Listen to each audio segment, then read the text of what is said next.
Kita ini punya penyakit nasional. Maunya cepat, maunya kelihatan, maunya viral. Presiden kerja dikit, belum kelihatan hasilnya, langsung dibilang gagal. Belum setahun, sudah ditanya, mana perubahan? Padahal negara itu bukan mie instan. Bukan kopi sachet. Bukan TikTok 15 detik. Nah, disinilah banyak orang gagal paham membaca langkah Prabowo. Prabowo itu bukan presiden konten. Dia bukan tipe yang setiap minggu pamer pencapaian. Dia jenderal. Dan jenderal itu kerjanya diam-diam, tapi sekali jalan dampaknya panjang. Makanya saya sebut fase ini fishing time.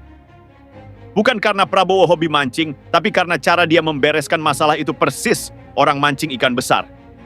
Bukan dilempar granat, bukan diseret rame-rame, tapi dikasih umpan, ditunggu, dilihat, dan begitu nyangkut, ditarik pelan tapi pasti. Strategi paling berbahaya, memberi kepercayaan.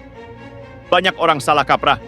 Mereka pikir presiden kuat, itu presiden yang langsung sikat kanan kiri sejak hari pertama. Padahal, dalam politik dan kekuasaan, memberi kepercayaan itu jauh lebih berbahaya daripada memecat. Kenapa? Karena ketika seseorang diberi jabatan, diberi anggaran, diberi akses, lalu dia merusak kepercayaan itu, maka dia sendirilah yang membuka kuburannya sendiri. Itu yang dilakukan Prabowo. Dia tidak langsung teriak, bersih-bersih, dia tidak bikin drama, dia kasih ruang. Termasuk ke orang-orang yang dicap titipan, deposit, orang lama, orang partai. Pesannya simpel tapi kejam. Saya kasih kesempatan. Kalau kamu kerja lanjut, kalau kamu main-main, kamu sendiri yang tanggung akibatnya.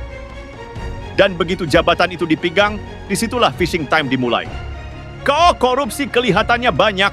Ini bagian paling lucu. Ada orang bilang, zaman Prabowo, korupsi merajalela. Loh? Justru karena ditangkap, makanya kelihatan. Logikanya sederhana, kalau maling banyak ditangkap, apakah berarti maling makin banyak? Atau polisi lagi kerja? Kalau KPK tiap minggu rilis tersangka, itu tanda apa? Tanda negara lemah? Atau tanda ada lampu hijau dari atas? Jangan naif, KPK itu bukan organisasi pengajian. Mereka tidak bergerak tanpa iklim politik yang mendukung. Dan faktanya, dalam 10 bulan, lebih dari 80 orang jadi tersangka korupsi. Bukan kelas teri, bukan staf rendahan. Ada kepala daerah, ada pejabat tinggi, ada wakil menteri. Kalau itu bukan sinyal keras, lalu apa? Yang panik itu bukan rakyat. Yang panik itu mereka yang selama ini nyaman di zona abu-abu. Pemotongan anggaran. Racun paling efektif untuk tikus. Sekarang kita masuk ke bagian yang bikin banyak orang teriak. Pemotongan anggaran. Keji! Menyengsarakan! Tidak pro rakyat, tenang dulu. Pemotongan anggaran itu bukan ide Prabowo semata. Amerika melakukannya. Korea melakukannya. Negara maju melakukannya. Tapi di Indonesia, pemotongan anggaran punya fungsi tambahan, mematikan ladang korupsi. Karena kita semua tahu kenyataan pahit ini. Korupsi paling subur itu di anggaran besar dan longgar. Begitu anggaran dipotong, proyek dipersempit, ruang markup menyempit, aktor-aktor lama mulai kejang-kejang, dan di fase itulah mereka mulai ceroboh. Main belakang, cari jalan tikus, nyuap ke sana-sini. Dan seperti hukum alam, yang panik pasti bikin kesalahan. Disitulah KPK masuk. Ini bukan kebetulan, ini desain. Seperti racun tikus, bukan langsung mati, tapi bikin gelisah, keluar dari sarang, lalu ditangkap. KOK presiden diam aja, ini juga lucu. Ada yang bilang, Prabowo kok kayak nggak ngapa-ngapain. Justru itu masalahnya. Kita kebiasaan presiden ribut. Padahal pemimpin paling berbahaya itu yang terlihat diam. Diam bukan berarti tidak bekerja. Diam itu berarti tidak mau bocorin langkah. Kalau kamu jadi target, kamu mau tahu kapan ditangkap? Atau tiba-tiba pintu digedor? Prabowo memilih opsi kedua. MBG, program yang dioli tapi nyata. Sekarang soal MBG, saya jujur aja, program ini belum rapi. Ada yang basi, ada yang kacau, ada yang bikin kesel. Tapi bilang MBG gagal total, itu ngawur. Faktanya, 290.000 lapangan kerja tercipta. UMKM dapat pasar, petani, nelayan, peternak terlibat, rantai ekonomi bawah bergerak. Ini program jalan, bukan program poster. Orang sering lupa, membangun sistem itu pasti berisik di awal. Yang penting bukan tidak ada kesalahan, tapi kesalahan diperbaiki atau ditutup-tutupi. Dan sejauh ini, MBG dikoreksi, bukan dipoles. Paling sensitif, 9 naga. Biasanya presiden yang dipanggil pengusaha. Biasanya negara yang minta. Kali ini kebalik. Mereka dipanggil ke istana. Dan bukan untuk basa-basi. Intinya kira-kira begini. Orang tua kalian sudah diuntungkan negara. Sekarang giliran kalian memberi. Ini bukan ancaman terbuka. Tapi juga bukan permintaan sopan. Ini penegasan posisi negara. Dan ini jarang terjadi. Bahkan dalam demokrasi. Makanya banyak yang salah baca. Dikira barter jabatan, dikira bagi-bagi proyek. Padahal justru sebaliknya, negara sedang menarik kembali kendali. Soal beras, soal perut, soal realitas Prabowo, tidak pura-pura. Dia mengakui harga beras tinggi. Dan dia tidak sok pintar. Dia ambil langkah paling masuk akal dulu. Bantuan beras 10 kilogram, 16 juta orang terbantu. Apakah ini solusi permanen? Tidak. Tapi ini penyangga sosial.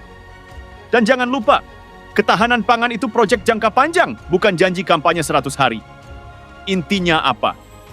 Intinya begini, kalau kamu berharap Prabowo jadi presiden sulap, kamu akan kecewa. Kalau kamu berharap semua langsung beres, kamu salah negara. Tapi kalau kamu lihat pola, lihat data, lihat arah, maka satu hal kelihatan jelas. Ini bukan pemerintahan gaduh, ini pemerintahan jebakan. Jebakan untuk koruptor, jebakan untuk pemain lama. Jebakan untuk yang mengira negara bisa dipermainkan. Dan ini baru 10 bulan. Pertanyaannya bukan, sudah dapat apa? Tapi, siapa saja yang sedang dikunci pelan-pelan? Tapi jangan salah, strategi diam itu bukan tanpa risiko. Nah, sekarang kita jujur, strategi fishing time ini memang cerdas, tapi bukan tanpa bahaya.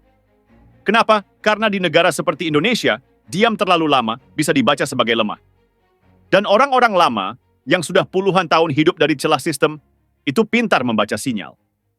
Kalau mereka merasa, presiden ini nggak berani ribut, ini cuma gertak sambal, maka mereka akan uji batas. Dan ini titik krusialnya. Fishing time itu harus ada momen tarikannya. Kalau umpannya dimakan tapi kailnya nggak ditarik, ikan bisa lolos, bahkan ngajak temannya. Makanya, penindakan yang sudah terjadi tidak boleh berhenti di nama-nama kelas menengah. Kalau yang kena cuma pion, yang di atas akan senyum. Dan rakyat mulai ragu. Bahaya paling besar, rakyat kehilangan kesabaran. Ini juga perlu diomongin. Rakyat itu sabar, tapi bukan tanpa batas. Kalau perut lapar, kalau harga naik, kalau kerja susah, lalu yang kelihatan cuma perang senyap. Tanpa komunikasi yang jujur, maka narasi bisa dibajak. Dan di Indonesia, yang paling cepat bergerak itu bukan solusi, tapi gosip. Makanya meski Prabowo bukan tipe pencitraan, tetap perlu komunikasi yang membumi. Bukan jargon, bukan pidato elit, tapi bahasa warung kopi. Karena kalau tidak, yang kerja diam akan kalah oleh yang ribut tapi kosong. Koruptor itu bukan takut hukum. Mereka takut dikhianati. Ini poin penting. Banyak yang mikir koruptor takut penjara. Salah. Koruptor itu takut kalau temannya bicara. Takut kalau jaringnya bocor. Takut kalau sistemnya retak.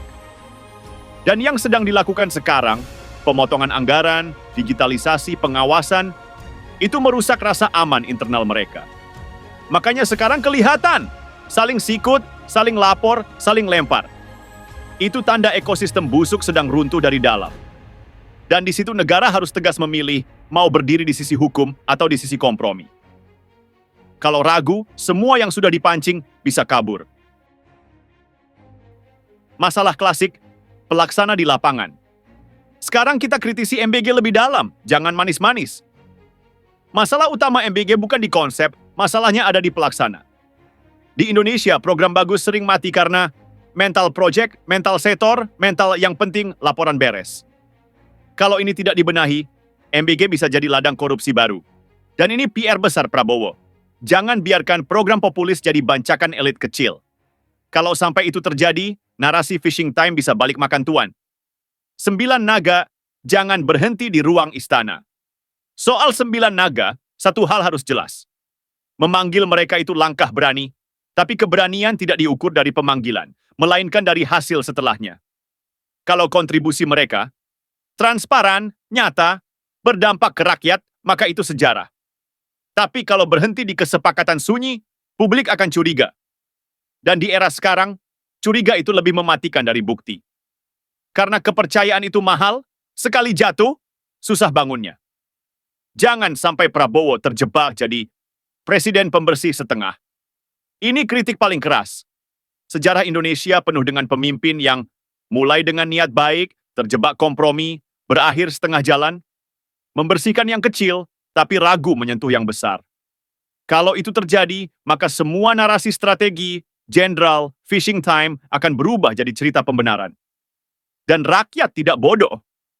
Mereka mungkin diam, tapi ingat, yang dipertaruhkan sebenarnya apa? Bukan cuma reputasi Prabowo, bukan cuma angka pertumbuhan. Yang dipertaruhkan itu kepercayaan bahwa negara ini masih bisa diperbaiki dari dalam. Kalau Prabowo berhasil membuktikan hukum tidak pandang jabatan, membuktikan elit tidak kebal, membuktikan program rakyat tidak jadi bancakan, maka ini bukan cuma soal satu periode. Ini riset psikologis bangsa. Tapi kalau gagal, maka sinisme akan menang. Dan negara sinis itu berbahaya.